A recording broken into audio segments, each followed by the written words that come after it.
Tauhid itu fondasi. Ketika dia fondasi, apapun yang terbangun di atas fondasi yang baik akan baik, akan kuat. Apapun yang tidak terbangun atas fondasi yang kuat akan rusak. Maaf ya, dulunya ketika kecil, ketika santri, SD, dulu juara MTQ dan lain sebagainya. Tapi ketika besar, nggak kelihatan sama sekali bekas-bekas itu. Ada yang juara adzan, tapi ketika gede malah berantakan. Ada yang jadi santriwati teladan, tapi ketika gede malah kemudian memperlihatkan tubuhnya dengan bangga. Tapi terkadang ketika tidak bisa jawab tentang syirik itu apa, akidah itu apa, tapi dia sholat duhur, sholat maghrib, itu berbahaya. Kenapa? Bangunan ibadahnya tidak terbangun atas fondasi yang benar. Kekhawatiran kita tentang bagaimana generasi kita. Betul, karena anak kita akan hidup pada zaman yang jauh lebih berat daripada zaman kita. Betul. Fitnahnya lebih dahsyat daripada zaman kita. Makanya inilah yang menjadikan kita akhirnya betul-betul harus menyadari pentingnya untuk memperkuat akidah dan tauhidnya. Karena fitnah khas akhir zaman itu kesyirikan. Makanya Allah itu mengabadikan. Kapan mengabadikan dialognya para ayah? Ketika para ayah itu memperdulikan masalah tauhid anaknya. Kalau karakter akidahnya nggak terbentuk, PR kita. PR-nya apa? Karena kita tidak menyelesaikan kewajiban kita untuk membentuk akidahnya. Ya akhirnya ketika kita sampaikan A, B, C, susah dia menyerapnya. Karena dari awal kita tidak memperbaiki fondasi dan tidak membangun fondasinya.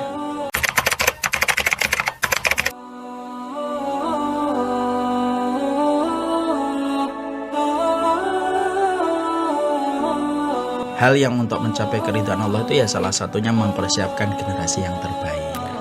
Mempersiapkan generasi yang terbaik. Ya, kan kita harus paham, akhi.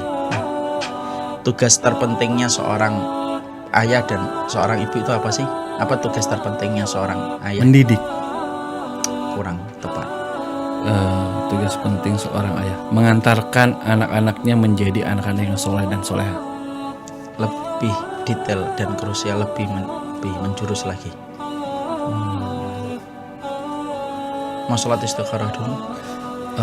Depending dong. Oke. Apa Ustadz? Nyerah Ustadz. Tugas primernya seorang ayah dan seorang ibu adalah simpel, yaitu menjaga keluarganya dari api neraka.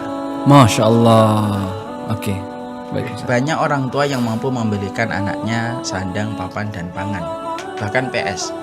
Maka kemudian tugas pertamanya itu bukan membelikan sandang, papan, dan pangan. Karena kalau membelikan sandang, papan, dan pangan, ya maaf, Donald Trump juga membelikan sandang, papan, dan pangan untuk anaknya.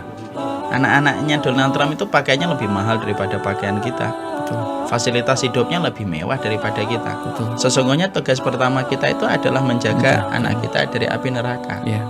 Dan ini merupakan tugas primer. Tugas masalah pakaian, sandang, papan itu merupakan jaminan dan garansi dari Allah. Nahnu narzuqukum wa iyyahum. Kami yang memberikan rezeki dan mereka. Tapi ironisnya hari ini, mungkin termasuk saya, kadang-kadang kita mengkhawatirkan sandang, papan, dan pangan yang justru bukan kewajiban kita secara primer, tapi justru kita melupakan kewajiban kita yang primer yang tidak dijamin oleh Allah, menjaga anak-anak kita dari api neraka. Padahal itu tugas primer.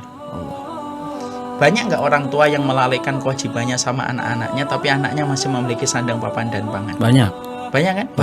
Banyak orang tua tidak tanggung jawab. Banyak orang tua yang kemudian sibuk dengan pergi ninggalkan keluarganya, sibuk dengan dunia mereka, sibuk dengan dunianya. Tapi anak-anaknya bisa mendapatkan pakaian? Bisa.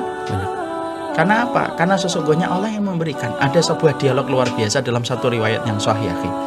Ada seorang anak pada zaman Rasulullah, pada zaman sahabat, ada seorang anak itu yang dia sedang duduk berzikir. Sampai ada seorang sahabat itu kagum sama anak kecil itu. Ditanya, kamu kok begitu luar biasa nak?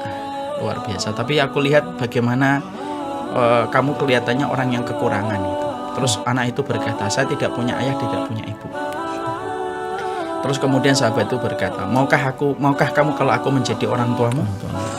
Lalu anak itu kemudian berkata kepada seorang sahabat itu, saya lupa nama sahabat itu. Dia berkata, apakah kamu akan mampu untuk menjamin kesehatanku? Tidak. Apakah kamu akan mampu untuk menjamin hidup dan matiku? Tidak. Apa yang bisa kamu lakukan? Memberikan pakaian, memberikan papan. Kalau hanya itu aku sudah bisa dapat dari Allah Subhanahu wa taala. Masya Allah. Aku tidak butuh lagi. Masya Allah. Apa yang kita dapatkan di situ? Kalaulah kemudian ada anak yang terlantar, Allah yang nyukupin. Makanya kewajiban kita itu bukan yang primer, itu bukan berarti nggak kewajiban, itu tetap kewajiban kita, tapi bukan yang primer. Yang primer itu menjaga anak kita dari api neraka. Makanya menjaga dari api neraka itu apa? Ya menjaga api neraka itu semua kalau kita tadaburi di dalam Quran, semua pembicaraan yang ada di dalam Al-Quran ketika membicarakan tentang selamat dari api neraka itu selalu yang pertama apa? Akidah dan tauhid. Karena tertutupnya pintu neraka itu bagi mereka yang beriman dan bertauhid. Makanya inilah yang menjadikan kita ketika kita mendidik anak kita, tugas pertama kita itu apa? Ya, bagaimana kemudian anak kita itu betul-betul memahami akidah dan tauhid dulu. Jadi penanaman utamanya adalah menanamkan iman dan menanamkan akidah dan tauhid. Akidah, tauhid dan akhlak dulu. Ini yang pertama. Banyak orang tua yang terkadang mereka itu ketika mendidik anak bersemangat pada ibadah praktis tetapi merupakan tauhidnya. Oh, oke. 3-4 tahun sudah bisa wudhu, seneng. Ya nggak apa-apa, seneng nggak apa-apa. Itu memang juga ekspresi kegembiraan kita. Tapi yang kita harus pahami dan kita sadari, wudhu itu fikih ibadah. Yeah. Padahal yang dibutuhkan anak pertama kali itu tentang tauhid. Karena tauhidnya itu fondasi. Oh iya. Bahasa ulama itu kan gitu. Tauhid itu fondasi. Ketika dia fondasi, apapun yang terbangun di atas fondasi yang baik akan baik, akan kuat. Apapun yang tidak terbangun atas fondasi yang kuat akan rusak. Ibarat pohon berarti akar ya Ustaz? Iya. Sering nggak kita melihat ada orang, maaf ya, dulunya ketika kecil, ketika santri, SD, dulu juara MTQ dan lain sebagainya. Tapi ketika besar, nggak kelihatan sama sekali bekas-bekas itu. Iya. Ada yang juara adzan, tapi ketika gede malah berantakan. Ada yang jadi santri fatih teladan, tapi ketika gede malah kemudian memperlihatkan tubuhnya dengan bangga. Karena apa? Ya kadang-kadang kita harus mengambil pelajaran. Bukan kita merasa lebih baik dari mereka, enggak. Tapi kita harus mengambil pelajaran. Apa pelajarannya? Kalau pendidikan itu pertama kali ke fikih ibadah dan tidak menanamkan kepada tauhid dan akidah yang benar, maka sesungguhnya ketika anak tidak memiliki fondasi, maka apapun yang akan kita katakan akan jadi rusak. Karena apa? Tidak ada fondasi untuk menampungnya dan untuk memikulnya. Karena anak itu beban hidupnya banyak. Fondasinya itu harus dengan tauhid yang benar. Masya Allah. Makanya kalau saya ngobrol itu sama istri saya, yang penting itu pertama itu kali akidah, dan yang kedua setelahnya itu akhlak dulu. Masalah fikih ibadah itu seiring dengan waktu dia akan belajar. Seiring dengan belajar, yang terpenting kita membiasakan ke masjid, membiasakan ketemu orang yang baik, membiasakan untuk mendengar Quran, membiasakan untuk mendengar Al-Fatihah. Itu akan seiring dengan waktu akan mereka pelajari. Tapi kalau tauhid dan akidah itu pertama. Makanya dalam satu riwayat Ibnu Abbas, Rasulullah mengatakan apa? Iftahu sibyanakum ala kalimat la ilaha illallah. Bukalah gendang telinga anakmu pertama kali itu kalimat la ilaha illallah. Kenapa Nabi mengatakan bukalah gendang telinga anakmu dengan la ilaha illallah? Karena itu akidah. Makanya sampai kita mendapati Yakub itu ketika akan meninggal, apa yang dia katakan? Mata budona mim ba'di. Apa yang kalian sembah setelahku? Itu tauhid. Apa yang diperdulikan oleh Nabi Ibrahim? Yaitu ya Allah waj'alni wa bani anak budal asnam. Ya Allah, jauhkanlah aku dan anak-anakku dari menyembah berhala. Tauhid lagi. Kita mendapati Luqman, laki-laki dan ayah ideal di dalam Quran, sampai mengatakan la tusyrik billah inna syirka la dzulumun adzim. Jangan syirik ya.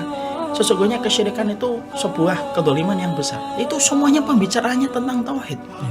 Sekarang mari kita kembalikan kepada konsep keluarga. Sekarang anak-anak SMP kelas 6 ditanya, itu syirik loh. Dia akan nanya balik, syirik itu apa? Haknya Allah yang pertama tidak paham dia.